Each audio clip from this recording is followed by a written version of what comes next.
لڑکا پیدا ہونے کے لیے کوئی وظیفہ بتا دیجیے، فاطمہ، کٹیہاربہار۔ وظیفہ یہ ہے کہ اللہ سے خوب دعا کرے، اللہ سے مانگے، اس لیے کہ اللہ تبارک و تعالیٰ ہر چیز پر قادر ہیں، اللہ تبارک و تعالیٰ کے قبضہ قدرت میں سب کچھ ہے۔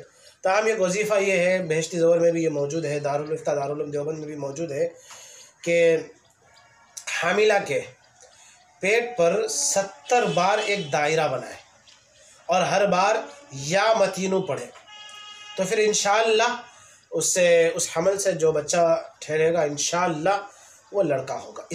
اس وظیفہ کو ایک بار پھر سن لیجئے کہ حاملہ کے عورت پر ایک دائرہ بنائے ہاتھ سے، بلکہ 70 بار دائرہ بنائے اور ہر بار یا متینو پڑھے، انشاءاللہ لڑکا ضرور پیدا ہوگا۔ اس کے علاوہ میں ایک بات اور بتلا دینا چاہتا ہوں کہ اگر جب حمل ہو تو اب یہ نیت کر لیں کہ اس کا نام محمد رکھوں گا، انشاءاللہ لڑکا پیدا ہوگا۔ اس کے علاوہ رب لا تذرنی فردا وانت خیر الوارثین، اس آیت کو روزانہ کثرت سے پڑھتے رہے، انشاءاللہ لڑکا پیدا ہوگا۔